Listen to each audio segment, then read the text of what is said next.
As the sun sets right on the banks of the Mersey, we swing round to the M&S Arena for Fight Night, the voice of boxing, in partnership with Loungers TV, and we're here for arguably the best fighter in Britain, or certainly one of them, the little pocket rocket, the dynamo. It's the wrecking Nick Ball defending his world featherweight title against TJ DOHENY tonight. A whole host of other Merseysiders on the card, including a terrific derby between Jack Turner and Ryan Farag, and also Charlie Edwards. What a great story he is as he tries to wrestle those British and Commonwealth bantamweight crowns from Andrew Kane, who's a massive puncher. Terrific action here. Let's get inside. Actually, before we go in and join tonight's action, some of the greats from Liverpool on this wall outside the arena. And Natasha Jonas, of course, Miss GB, lost to Lauren Price last week at the Royal Albert Hall, but what she's done for boxing. And this guy, they don't come better than John Conte, one of my heroes growing up, the former world light heavyweight champion, good-looking, charismatic, and what a talent he was. Absolutely brilliant, one of the best. Just see someone scribble Shane on the bricks down there. Shane, the Shamrock Express, he was fantastic too. So many greats from Liverpool. It's now time for the modern generation.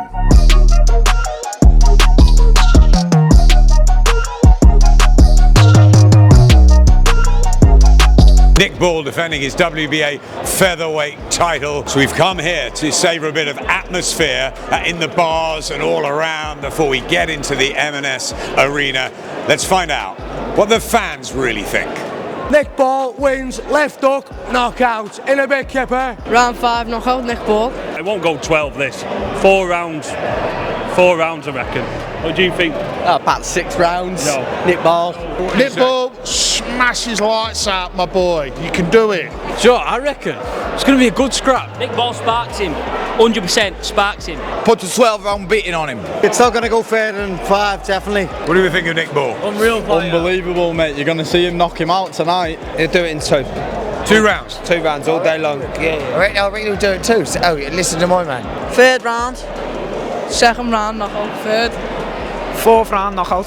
It's going to stop him. He's too destructive, too powerful, too fast, too strong. Nick, come on, lad. You know you can do it. Nick Ball is a big attraction now in British boxing. Why do we love him so much? Just a beast, works hard, trains hard, fights well, doesn't he? I think Tyson Fury said it quite well. He's 5'3" for a reason. If you were 6'5", we'd all be in trouble.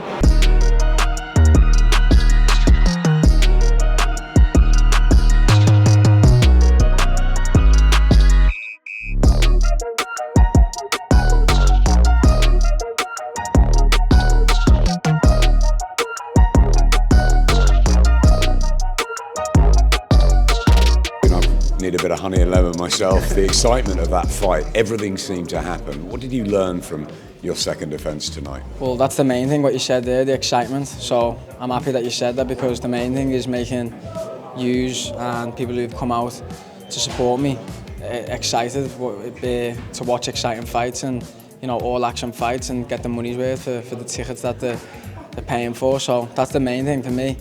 And what I learned was really just staying focused and not letting all them people get to me and get involved with them before the fight. A lot of pressure on those shoulders, and a very good opponent, TJ DOHENY, really rolled back the years those first 3 or 4 rounds.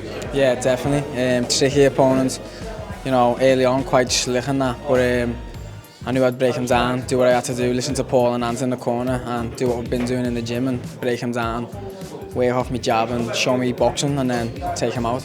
I mean, you were in a headlock, he was then down on the floor, then he was wrestled down. It was rough and tough in there. I suppose it's a bit of give and take, isn't it, in a boxing ring? Exactly, give and take, and anything can happen in a fight, and stranger things have happened, so it is what it is. So we thinking unification first? Yeah, definitely unification. They're the fights I want to be in, and I feel like they can be made. I'm up for them, I'm ready for them, so let's make it happen. Clean up, get all the belts, and show I'm really the man in this division. He had a tricky southpaw power punching style, and he sits way back, and baits you in like a trapdoor, and if you walk into it, you knock it out, and if you don't walk into it, he'll flick a jab and beat you on points.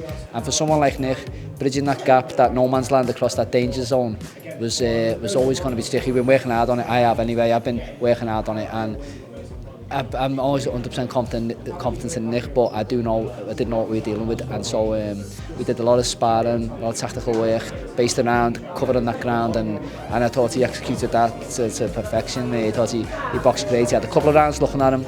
Title's such a valuable thing. Didn't want to go in and just get caught and risk losing. Careful. Then got a feel for the fella's power, time and speed, where he was weak, where he was strong, and then really started putting it to the body and started using his jab to the head and the body, and really dismantled a real tough opponent, and thought Nick was brilliant tonight.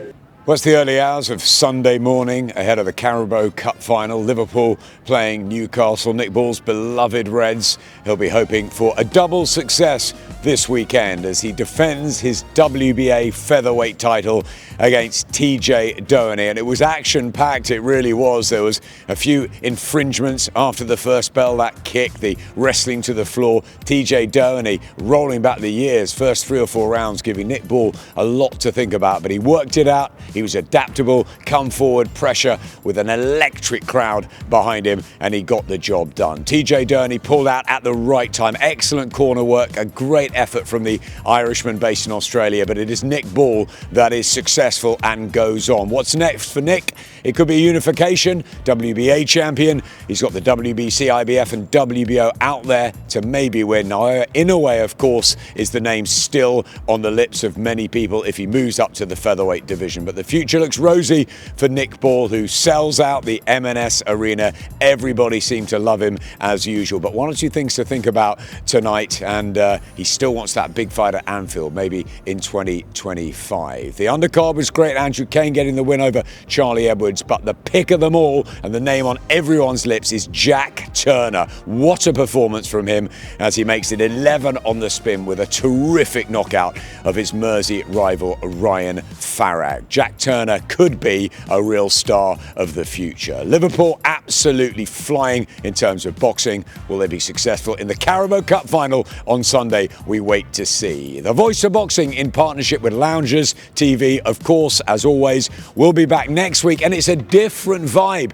next week. We're going to the small halls. We'll be following the Stoke light heavyweight Kyle Davis as he goes for an English title eliminator. So the Voice of Boxing getting everywhere. The big shows, the small shows, all around Britain, and we're trying to give you all the news and the views and being it close to ringside as possible. We're going to be right up close with Carl Davis's fight next weekend. From now, it's goodbye from Liverpool, and Nick Ball is still the WBA featherweight king.